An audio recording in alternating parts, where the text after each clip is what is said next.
Nessa aula, farei a apresentação do modelo exponencial, apresentando suas principais características e fazendo algumas aplicações. Tipicamente, a distribuição exponencial ela vai estar associada a situações em que nós temos, a chegada de clientes em um certo intervalo de tempo. Ou seja, vamos poder calcular a probabilidade de que os clientes cheguem num certo período de tempo, ou o tempo necessário para a execução de uma tarefa, ou a distância entre defeitos importantes em uma rodovia ou num espaço qualquer, e o tempo de ausência do site. Ou seja, a distribuição exponencial ela vai estar associada a situações nas quais nós queremos saber qual é a probabilidade de ocorrência de um evento de interesse, como, por exemplo, a chegada de clientes, a execução de uma tarefa, ou a compra de um site em um certo intervalo de tempo, ou a ocorrência de um evento de interesse, como, por exemplo, os defeitos em uma rodovia, em um certo intervalo de espaço. Então, a distribuição exponencial ela vai estar associada ao cálculo de probabilidade ou a ilustrar como se distribuem eventos de interesse em intervalos de espaço ou intervalos de tempo.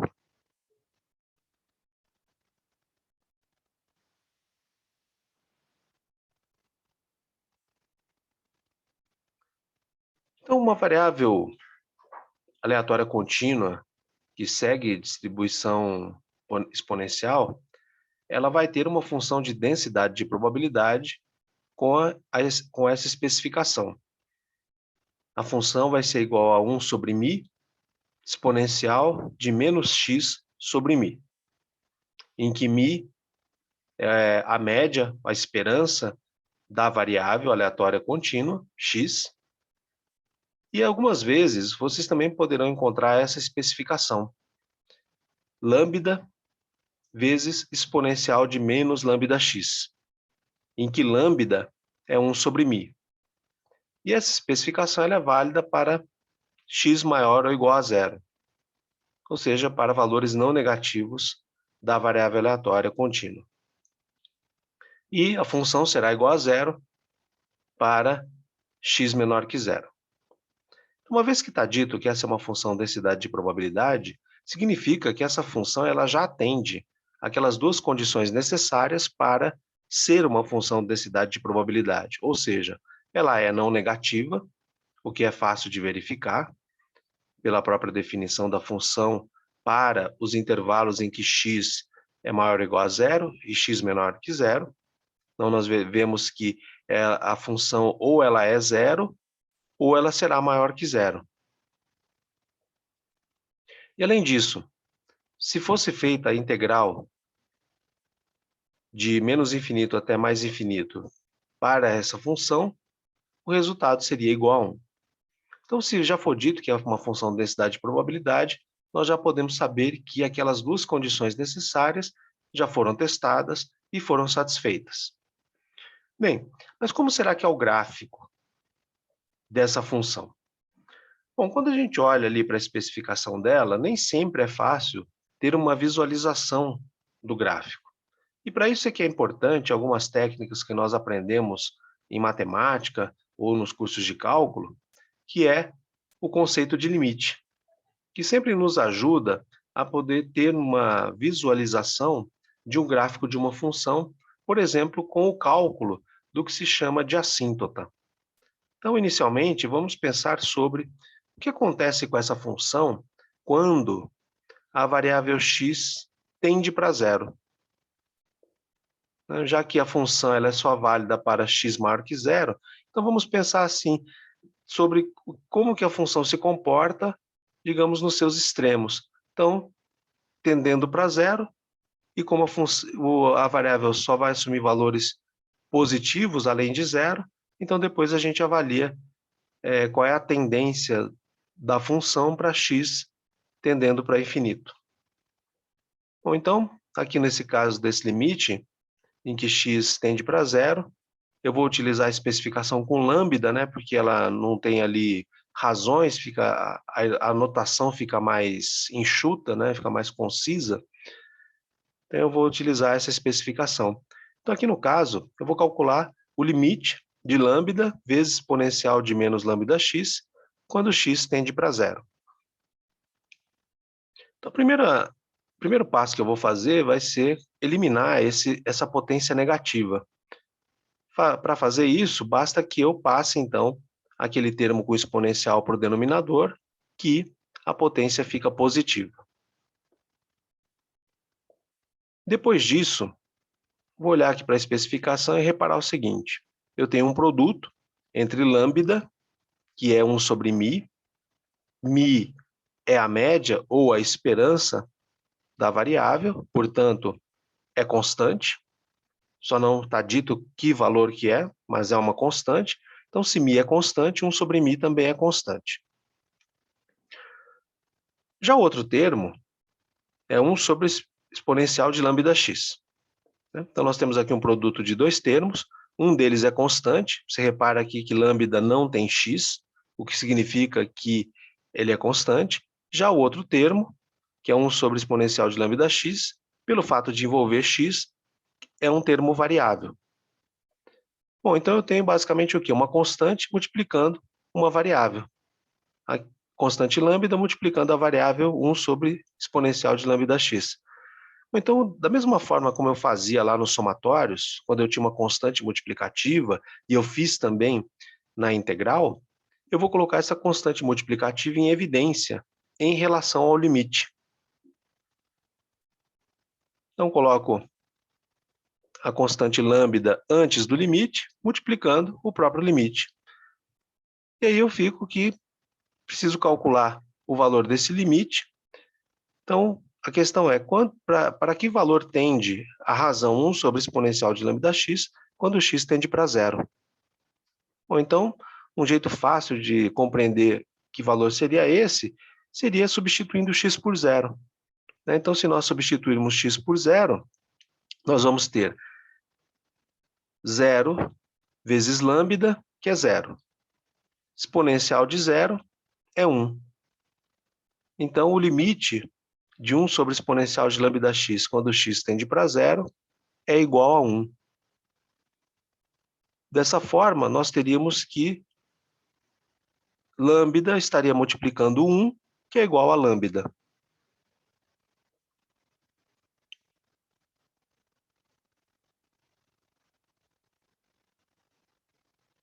E aqui no caso, nós temos então depois que avaliar qual é a tendência do gráfico da função quando x tende para infinito. Bom, então aqui vamos fazer isso.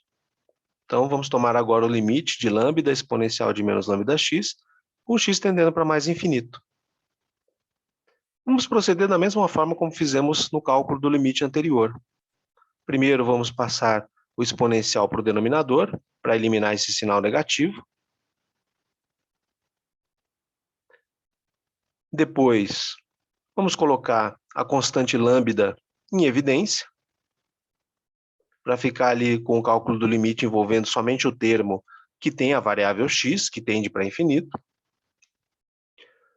E depois vamos calcular agora então o valor desse limite, ou pelo menos o valor para o qual esse limite tende. Então nós vamos fazer assim, como fiz antes, vou tentar substituir a variável pelo valor para o qual ela tende, para ver se me daria alguma indicação para a tendência da função. Então, eu vou supor que x é igual a infinito. Não sei que valor é esse, mas certamente é um valor muito grande. Então, se eu te colocasse infinito aqui no lugar de x, no exponencial, eu teria a potência assim, lambda, que é uma constante, né, um valor numérico, pode ser 1, pode ser 2, 3, pode ser um valor fracionário, mas é um número. Eu teria ali infinito multiplicado um certo número de vezes.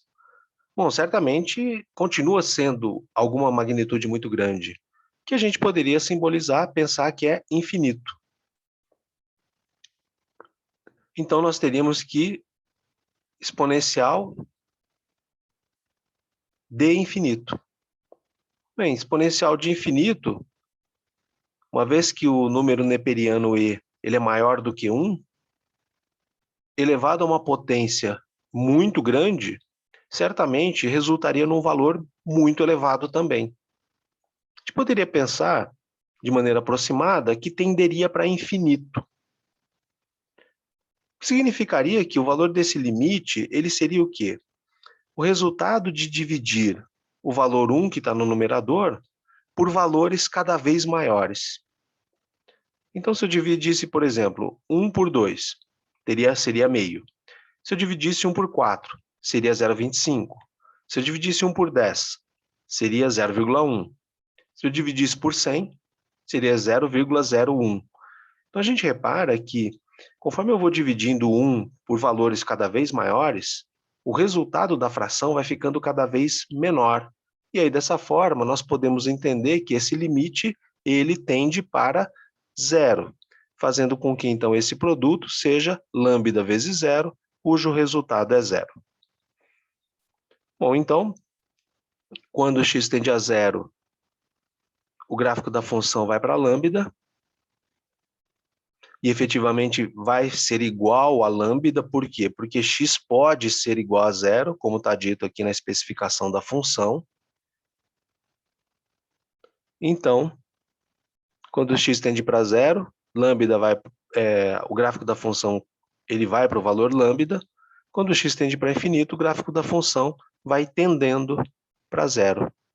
De forma que nós podemos ver que o gráfico da função seria, ou teria esse aspecto. Ele não pode ser uma reta, né, porque a função exponencial é uma função não linear. E aí o único jeito de um valor que começa em lambda ir tendendo para zero, mas sem nunca ser igual a zero, seria que o gráfico da função fosse assim.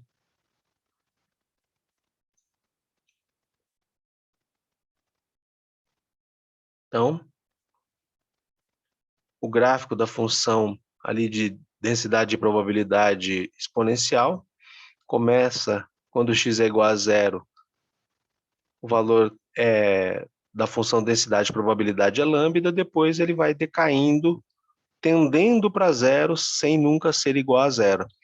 Repara que aqui o gráfico, né, a linha vermelha ela está ainda abaixo da azul, mostrando isso, que é só uma tendência, ou seja, não chega a ser exatamente zero. Porém, do ponto de vista prático, né, a partir de um certo número de casas decimais, com muitos zeros à esquerda, naturalmente a gente vai considerar que a probabilidade de ocorrência pode ser tratada como zero, porém ela efetivamente não seja.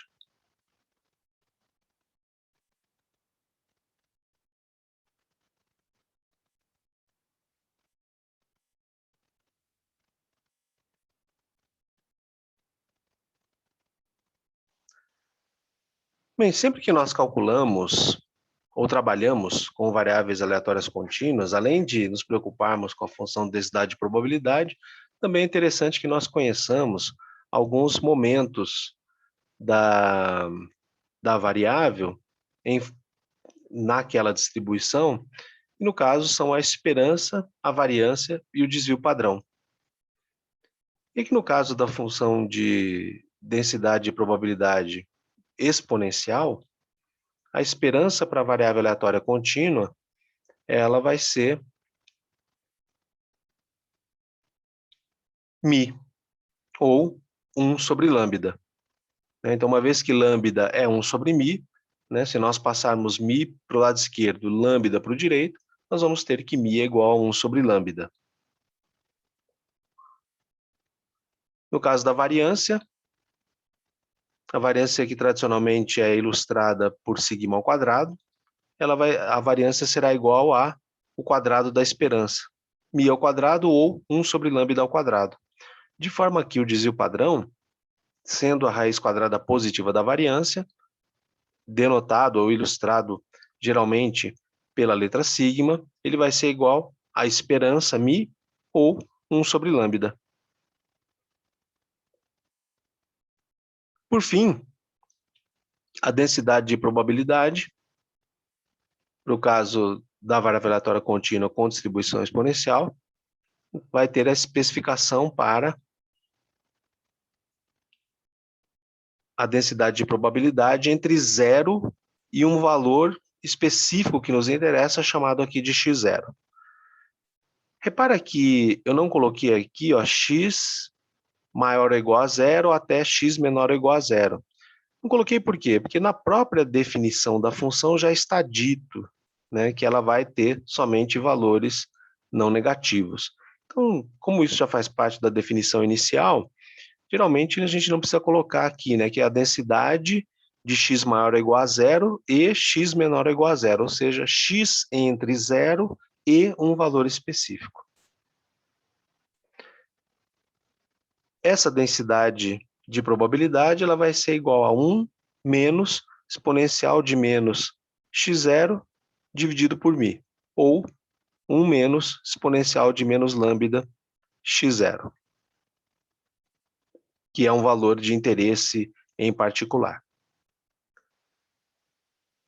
Bem, feita essa apresentação dessas características da distribuição exponencial, vamos ver aplicações. Então, em primeiro lugar, vamos ver esse exemplo. Então, digamos que em um centro de distribuição, o tempo médio de carga dos caminhões é de 15 minutos. Então, chegou um caminhão, encostou, enquanto ele era carregado, alguém marcou o momento em que ele começou a ser carregado, o momento que ele terminou, e aí essa pessoa tinha ali o tempo de carregamento daquele caminhão.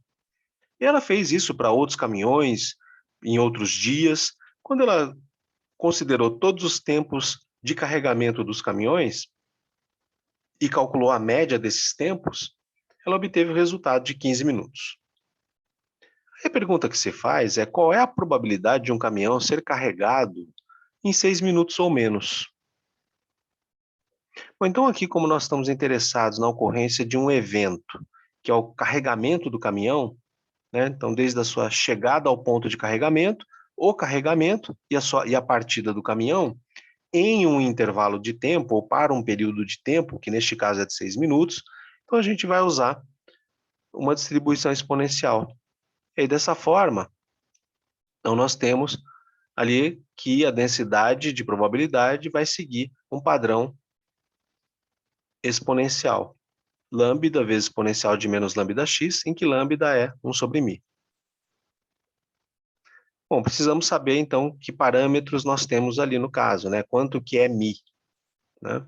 Então, se a gente olhar para a descrição do problema, a gente percebe que μ é igual a 15, né? Porque foi dito que o tempo médio de carga é de 15 minutos. Então, uma média, né? Tempo médio de carregamento é 15 minutos, o que faz com que lambda seja 1 sobre 15 minutos. Bom, mas o que nós queremos calcular é a probabilidade do caminhão ser carregado em 6 minutos, então, para isso, a gente precisa colocar a nossa função densidade de probabilidade já ajustada para o tempo médio que nós temos. Então, a nossa função densidade vai ficar 1 sobre 15, exponencial de menos x sobre 15. Só substituo lambda nessa especificação geral aqui da esquerda por 15 e tem essa especificação aqui para o nosso problema à direita.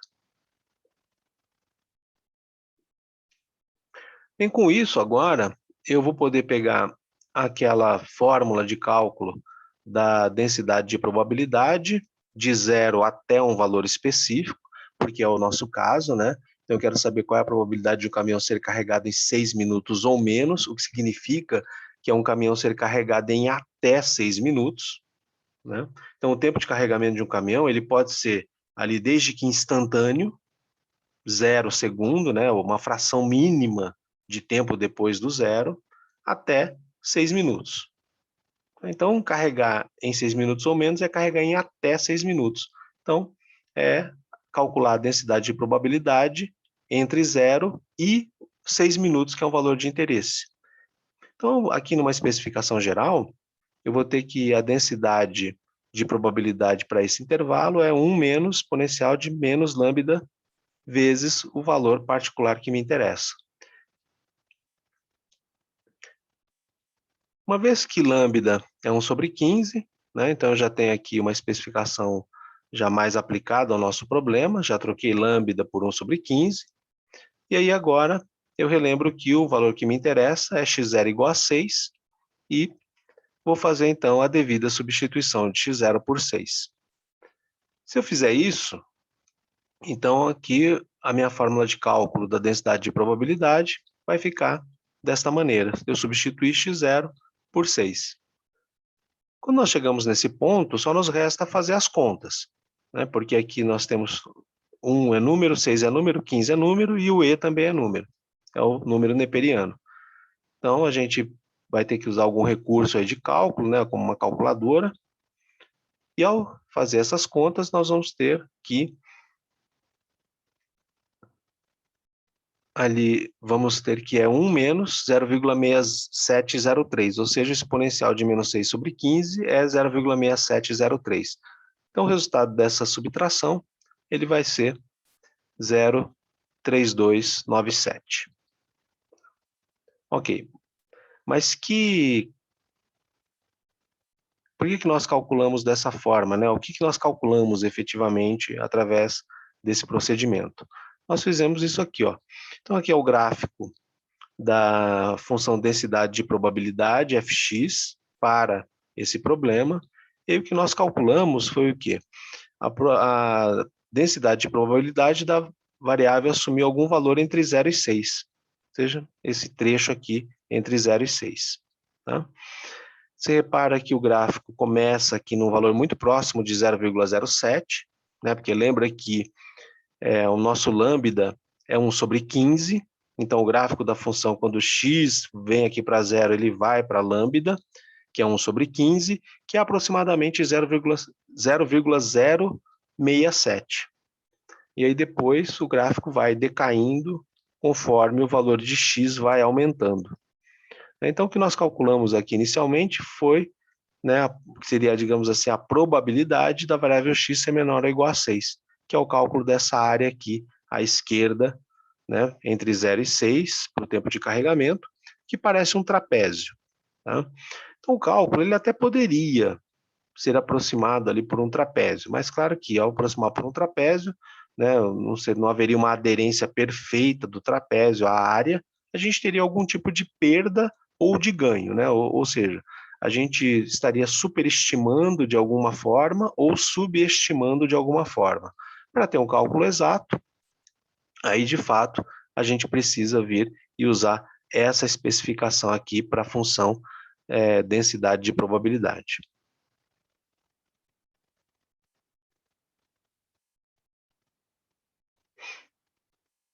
Ok, então vamos ver agora um outro exemplo, que é, no mesmo centro de distribuição tratado anteriormente, o que se quer saber agora é qual é a probabilidade de um caminhão ser carregado entre 6 e 18 minutos. Então, o que eu quero calcular agora é a densidade de probabilidade aqui, ó, dessa área que está entre 6 minutos como tempo de carregamento até 18 minutos como tempo de carregamento. Ou seja, como se fosse essa probabilidade da variável tempo de carregamento estar entre 6 e 18. Bom, então precisamos pensar que como é que eu vou fazer isso? Uma vez que aquela minha fórmula da densidade de probabilidade, ela é de 0 até um certo valor. Porque a alternativa de não usar aquela fórmula seria o quê? Seria fazer a integral dessa área aqui mais escura que está no centro das outras duas. Seria fazer o cálculo integral dessa área. Então, isso pode ser feito, naturalmente, né? Porém, acho que vai ser um pouco mais trabalhoso do que se a gente usar a fórmula. Só que tem que usar de uma maneira ali um pouco criativa, né? Porque a fórmula aplicada para x0 igual a 18, ela me daria o quê? A densidade de probabilidade do tempo de carregamento estar entre 0 e 18. Mas eu não quero isso, né? Eu quero a densidade de probabilidade do tempo de carregamento estar entre 6 e 18. Então, vamos ver como é que a gente poderia fazer. Então, aqui no caso, né, vamos tomar ali a nossa fórmula de densidade de probabilidade. E o que me foi pedido é para eu fazer um cálculo de densidade de probabilidade entre dois valores, x0 e x1.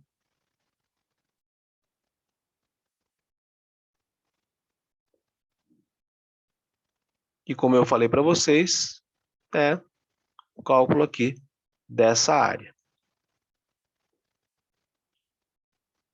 Então, se o cálculo envolve essa área, quer dizer que vai começar em 6 e vai terminar ali em 18, né? Eu vou fazer a integral de 6 até 18 da densidade de probabilidade. Ou, no caso, vou aplicar aquela fórmula de uma maneira tal que eu consiga obter o que seria o valor da integral para o tempo de carregamento de 6 até 18. Bom, então, a primeira coisa que eu tenho que especificar é que, para poder calcular essa densidade aqui, ou seja, de que o valor da variável esteja entre dois valores, eu vou ter que fazer assim, eu vou ter que pegar a densidade de probabilidade da variável estar até o valor maior e subtrair a densidade de probabilidade da variável estar até o valor menor. Então, essa densidade aqui, ó, de x menor ou igual do que x1, seria equivalente ao que aqui no gráfico? De eu considerar essa primeira área aqui à esquerda, de 0 até 6, mais a segunda área de 6 a 18. Né? Porque o meu valor x1 ali é 18, então fazer o cálculo daquele fx menor ou igual do que x1 seria o equivalente a calcular a soma dessa primeira área aqui à esquerda, de tempo de carregamento de 0 até 6, mais a área essa área mais escura, que se refere ao tempo de carregamento de 6 a 18. Só que não é isso que eu quero, né? Eu só quero a área escura. Então, repara que, se ao calcular a soma dessa área da esquerda, mais clara à esquerda, com a área mais escura, se eu subtrair dessa soma essa área mais clara aqui da esquerda, então eu vou só ficar com a área mais escura, que é o que eu preciso, é o que me interessa. Então, repara aqui, se eu calcular f de x1, que é a soma da área clara à esquerda com a área mais escura, aqui no centro, se eu subtrair o valor da área à esquerda, só fico com o valor da área mais escura do centro. E essa área mais clara à esquerda, ela é justamente o quê? A densidade de probabilidade de x menor ou igual do que x0, desde que eu identifique x0 como 6 e x1 como 18. E aí pronto, eu chego ali no resultado que me interessa. Então, procedendo dessa forma, né, nós já tínhamos calculado anteriormente o valor ali da densidade de probabilidade para x menor ou igual a 6, que tinha esse valor. Então, nos resta fazer o quê? O cálculo da densidade de probabilidade para x menor ou igual a 18. Então, se eu pegar ali a minha fórmula de cálculo, fazer a devida substituição de x0 por 18, então eu vou ter que o valor dessa densidade de probabilidade é 1 menos exponencial elevado a menos 18 sobre 15. Então, se eu fizer as contas, vai dar aproximadamente 0,6988. Bom, então agora tendo o valor de fx1 e o valor de fx0, é só subtrair o valor 0,3297 do valor 0,6988. Então, a densidade de probabilidade para a variável tempo de carregamento estar entre 6 e 18 minutos vai ser o quê? 0,3691, ou seja, aproximadamente 36,91%.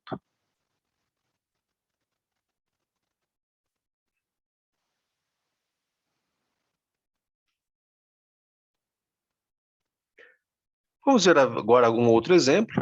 E aí, uma vez que você já viu a resolução do exemplo anterior, eu recomendaria que você pausasse o vídeo e tentasse resolver primeiro, e depois verificasse se os seus resultados eles são iguais aos meus. Então, continuando aqui a apresentação, a situação analisada é, depois que as pessoas se cadastram no site, o tempo médio até a primeira compra é de 7 dias. Então, alguém que tem um site, uma empresa que tem um site de vendas, verificou que depois que as pessoas se cadastram, né, elas fazem compras. Algumas mais rapidamente, outras demoram e até algumas nem fazem, né? E fazendo o monitoramento, ou seja, vendo que depois que a pessoa se cadastra, quanto tempo passou até que ela fizesse a primeira compra, e aí registrou todos esses valores, né? Então, por exemplo, tem gente que compra ali no próprio dia em que se cadastrou. Tem outras pessoas que compram no dia seguinte, outras em uma semana depois, tem gente que compra um mês depois, e tem até algumas pessoas que se cadastram, mas depois desistem de fazer compra e não cancelam o cadastro e simplesmente não realizam uma primeira compra, né? E aí a empresa que tem o site de vendas, ela vai monitorando, né, quanto tempo leva ali até fazer a primeira compra e, ao considerar alguns valores, chegou à conclusão de que o tempo médio era de 7 dias. E aí o que se pergunta em função disso é qual é a probabilidade de uma primeira compra ocorrer em até 3 dias? Bom, então, tipicamente o evento aqui, a situação aqui, ela envolve o quê? O interesse na ocorrência de um evento, que é a compra, a primeira compra, em um período de tempo, o que nos traz para ali para uma situação exponencial. Então, a primeira coisa que nós precisamos fazer é identificar as características do problema, né? Então, nós temos ali, de acordo com o enunciado, de que o tempo médio até a primeira compra é de 7 dias, então quer dizer que mi é igual a 7 ou lambda é igual a 1 sobre 7. E o que nos foi pedido é qual é a probabilidade de uma primeira compra ocorrer em até 3 dias.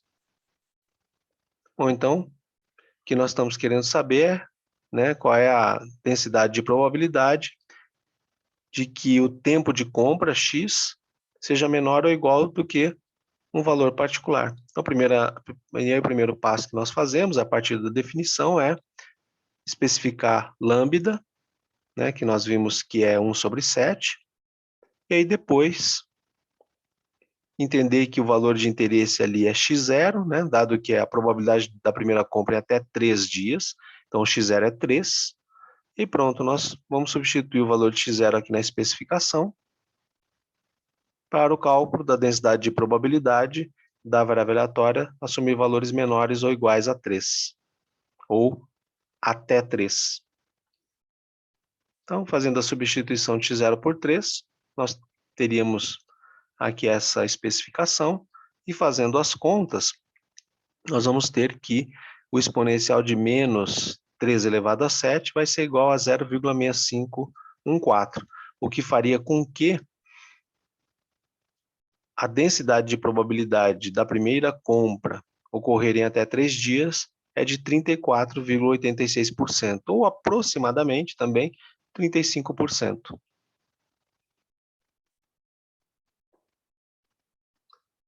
E aí, outra pergunta que nos fizeram é qual é a probabilidade de uma primeira compra após 3 dias? Bem, repara aqui, se a probabilidade, a primeira compra, né, ela pode acontecer a qualquer momento, né? Ou até nem acontecer quando se passa muito tempo e a pessoa nem faz a primeira compra, né? Mas vamos considerar aqui o seguinte: somente os tempos de quem fez pelo menos a primeira compra, né? Então, se nós temos aqui, olha, essa aqui é a densidade de que a primeira compra ocorre em até 3 dias. Qual seria, então, a probabilidade, ou a densidade de probabilidade, de uma primeira compra após 3 dias? Então, considerando somente entre as pessoas que fizeram uma primeira compra, então basta saber o quê? Que a densidade de probabilidade de x maior que 3, né, que é a primeira compra acontecer após 3 dias, vai ser 1 menos a densidade de probabilidade que a primeira compra ocorra em até 3 dias, né? Então, ou seja, é toda a probabilidade subtraída, né, da densidade de probabilidade de acontecer antes dos 3 dias. Então, o que sobra é a densidade de probabilidade da primeira compra acontecer após o terceiro dia. Então, repara aqui, nós podemos fazer o cálculo da integral da função de densidade para obter, por exemplo, esse valor aqui, né, de densidade de probabilidade x maior que 3, ou no caso do exemplo anterior, da densidade de probabilidade da variável estar entre dois valores específicos, né? Você pode fazer a integral, vai chegar no valor. Só que isso vai ser muito trabalhoso. Alternativamente, nós podemos fazer o quê? Usar de uma maneira, digamos, criativa, né, adaptada ali para o nosso problema, da função de densidade da variável x ter valores entre 0 e um valor particular x0, né, como eu falei para vocês, a gente nunca coloca que o x maior é igual a zero, porque isso já faz parte da própria definição da função, né? Então a gente pode fazer algumas diferenças, algumas composições que tornariam a nossa vida mais fácil do que calcular aquelas integrais. E com isso, termino aqui a exposição para o modelo exponencial e recomendo que vocês não só revejam a aula, façam também exercícios.